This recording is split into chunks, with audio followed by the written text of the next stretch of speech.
I always believed that if you were talented and worked hard enough, success would earn you recognition from the people you loved most. But I was wrong. Success doesn't just bring admiration, sometimes it breeds jealousy and even betrayal. I spent over a decade transforming my family's small repair shop into a leading software company, only to realize that my own family was the first to try and take everything I had built. It all started with a small computer repair shop on the corner of a quiet street in Denver, Colorado. That shop was my father's pride and joy. Mark Adams had dedicated nearly 30 years to keeping it afloat. As a child, I would sit behind the counter, watching my dad tinker with old computers, his hands covered in grease and electronic components. "One day, this shop will be yours," he would say to me, but I never thought of it as a promise. It was just something small business owners told their kids, hoping they would carry on the legacy. I had an older sister, Olivia. She was the golden child, brilliant, beautiful, academically gifted. When Olivia earned a full scholarship to a prestigious business school on the East Coast, my family threw a celebration. And me? I stayed local, attending a state university to study computer science, spending most of my free time helping my dad repair machines. "You're wasting your potential," Olivia would say whenever she came home. "If you studied business like me, you could do something bigger."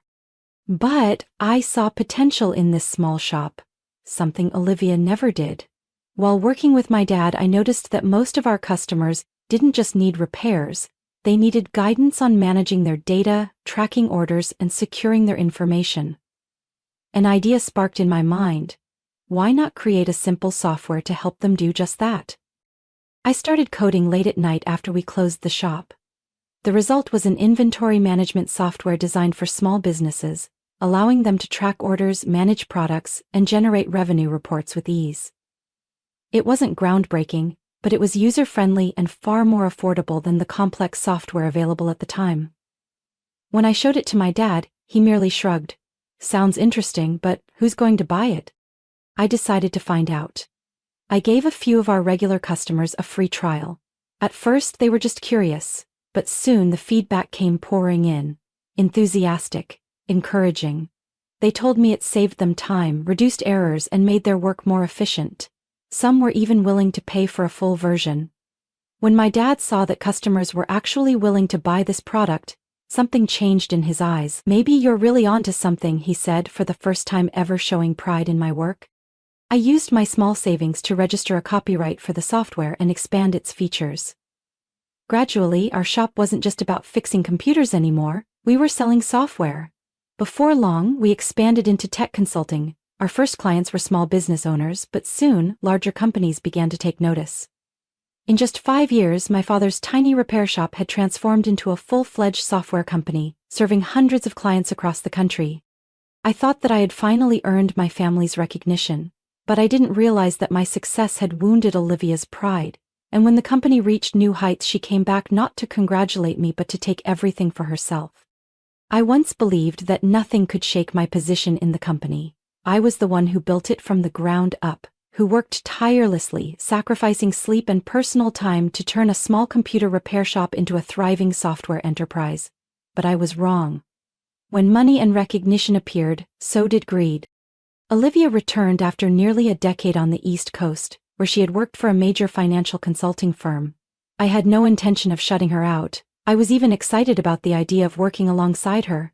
But from the very first day, I sensed that something wasn't right. She walked into the office with an air of overconfidence, as if the company belonged to her, not the one I had spent years building. "This company has a lot of potential, but it needs a more professional direction," Olivia said at our first family meeting after her return. "You've done well with your expertise, but it's time for a real long-term strategy." My father immediately agreed. He had always seen Olivia as the golden child, the one who deserved the best. So I wasn't surprised when, just a few days later, she was appointed as co-CEO, standing equal to me in the company I had built. "You two will manage it together. Each of you has your own strengths," my father said, as if it was a fair decision. But I knew the truth was far from that. The following months felt like an unspoken battle. I remained focused on our products and technology, but Olivia gradually took control of every major decision. She held meetings without me, changed strategies without my input, and manipulated the relationships I had built with our clients, When I confronted her, she simply gave a dismissive smile. "You're great with the technical side," she said. "Let me handle everything else," as if I were nothing more than a software engineer in my own company. I realized then, Olivia hadn't come back to collaborate. She had come to take over. Under her leadership, the company's image began to shift. More and more interviews and articles painted Olivia as a brilliant businesswoman, the visionary behind the company's success. I never sought public recognition, but watching someone else take credit for my work was infuriating. "This is an inspiring story," Olivia said in an interview with a major business magazine. "Two sisters co-leading a tech company, but I believe true success comes from strong leadership and strategic vision." She never once mentioned me, not in that article, nor in any others. I could feel myself being pushed out little by little from the company I had built. But the final blow came on my father's 65th birthday. The party was held in grand fashion at a luxurious hotel. I didn't think much of it, assuming it was just a family gathering, but I was wrong. After dinner, Olivia stood up and raised her glass. "Today is not only a special day for Dad," she said with a knowing smile, "but also a significant day for our company." I felt a sinking feeling in my stomach. "As you all know, our company has been growing rapidly," Olivia continued. "But in order to take it even further, we need a bold change. After discussions with the board and to ensure a strong direction for the future, we have decided that, starting today, I will be the sole CEO of the company." The entire ballroom fell silent. I heard the clinking of glasses against plates, the murmurs rippling through the crowd. I turned to my father, hoping he would object. But he simply sat there, nodding slightly, as if he had already known this was coming. "Sarah has done a great job over the years," Olivia continued, her gaze now locked onto mine. "But we believe the company needs a leader with a more strategic vision. You're an excellent technical mind, Sarah, but running a major company is about more than just technology. That's why you will be transitioning to a senior advisory role." It felt like a punch to the gut. A senior advisor? I had built this company from nothing, and now I was being sidelined into a meaningless position? I looked around, searching for any sign of support from my family, but my father still wore that same satisfied smile. My mother said nothing, staring down at the table with sorrow in her eyes. I knew that if I reacted now, they would paint me as bitter, as someone unwilling to accept reality. So instead, I simply stood up, placed a small gift box in front of my father, and said, "Happy birthday, Dad." My voice was steadier than I expected. Then, without another word, I turned and walked out of the lavish ballroom, leaving behind the whispers, the judgmental stares, and the pitying looks. But Olivia had made a grave mistake. She thought I would accept this quietly, that I would walk away in defeat. What she didn't realize was that I had been preparing for this moment for a long time, and when the sun rose the next morning, they would all learn exactly who truly held the power. I left my father's birthday party with a clear mind, but every step I took was deliberate. I wasn't angry, I wasn't heartbroken. I felt calm. A dangerous kind of calm. Olivia thought she had won, that I would simply disappear from the company I had built, but she had no idea what was coming. And if Olivia wanted a war, I was about to show her what a real war looked like. When I got home, I sat in front of my computer, the same desk where I had written the first lines of code that built this company into what it was today. I opened my email, drafted a message, and sent it out at exactly 3 a.m. To all customers, partners, and employees of Adams Tech, I regret to inform you of a leadership change at the company. As of today, I no longer hold an executive role at Adams Tech. However, I want to clarify a few important matters. The core software that has generated 80% of the company's revenue over the years is owned by Innovate Solutions LLC, a separate company I founded years ago. The licensing agreement for Adams Tech's use of this software has expired and will not be renewed. The contracts of most of the company's key technical staff are with Innovate Solutions, not Adams Tech. They will no longer be working here following my departure.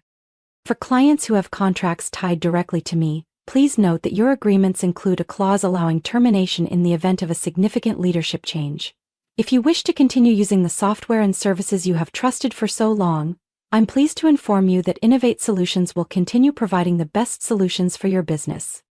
I hit send and leaned back in my chair. The next morning, I arrived at the office earlier than usual.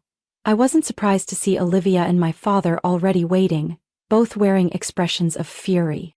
What is this? Olivia nearly shouted, waving her phone in the air. Why are all our clients calling to cancel their contracts? My father stood beside her, his face pale.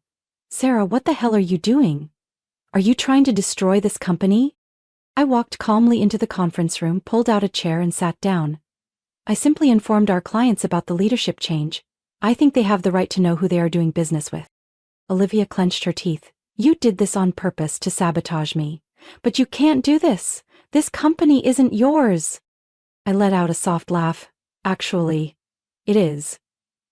I picked up my tablet, turned on the screen, and displayed a document on the conference room's main screen. Let's take a look at the company's ownership structure. When Dad founded Adams Tech, he held 50% of the shares. Later, we each received 25%. But 3 years ago, when the company needed capital for expansion, Dad sold me 6% of his shares. That means, I turned to Olivia and smiled. I own 51% of the company's shares, which means I have controlling power over Adams Tech. The room fell into dead silence. My father opened his mouth but couldn't find the words to speak. Olivia's hands clenched tightly into fists, her eyes flashing with panic. No way! Dad would never do that!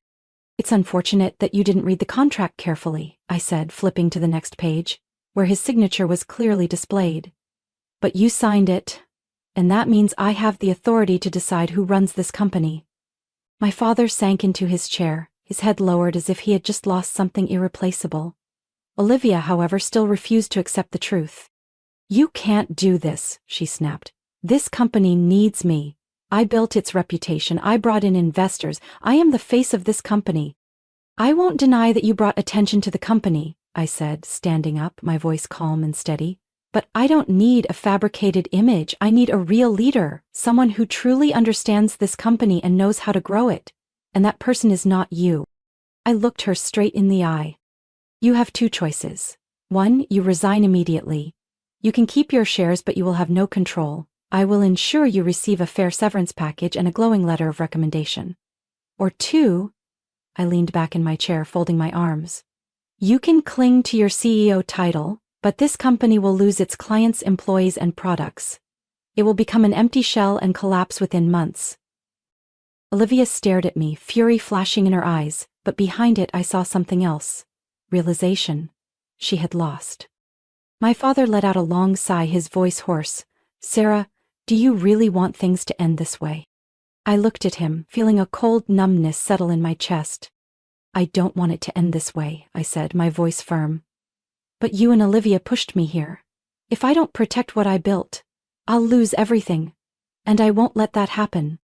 An hour later, Olivia's resignation was signed. My father announced his retirement. I officially became the sole CEO of Adams Tech. I stood in my new office, looking out over the vast city skyline.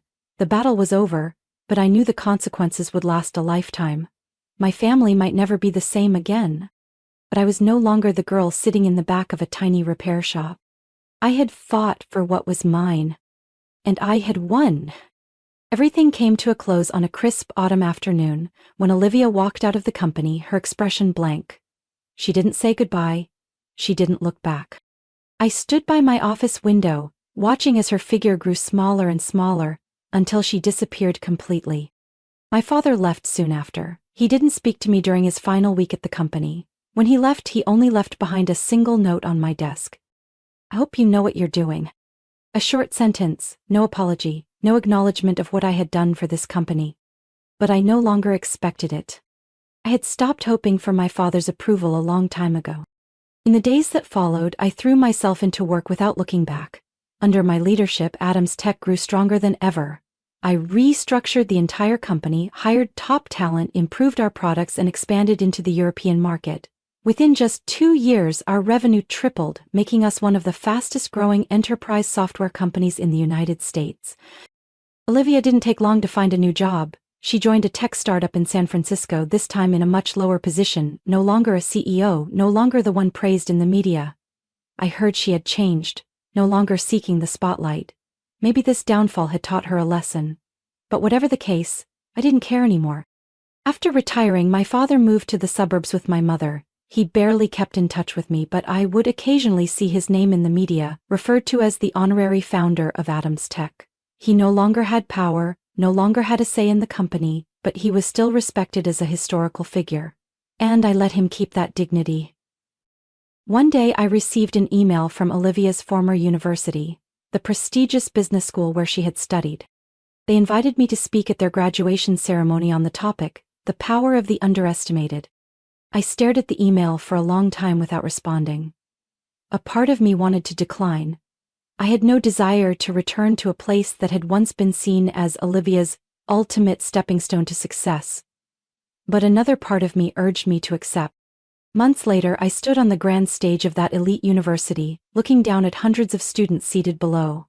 I wasn't a professional speaker, but as I began telling my story, about being underestimated, about being pushed out of my own company, and about how I fought to take everything back, the entire auditorium fell silent, listening intently. I ended my speech with a lesson I had learned through it all.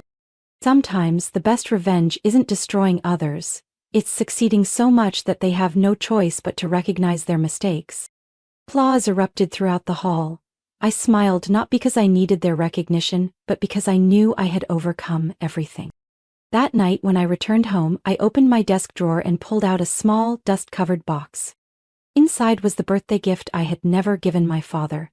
A photo album documenting our journey from the early days of a tiny computer repair shop to the $100 million enterprise it had become. I ran my fingers over the album's cover, then gently closed it. Maybe one day, when enough time has passed to heal the wounds, I will give it to him. But not now. For now I just want to keep moving forward. This story isn't just about betrayal, it's a lesson in self-worth. In life, the people you trust the most are sometimes the first to turn their backs on you when you succeed. But the key isn't revenge. It's proving that you can stand strong, even thrive without them.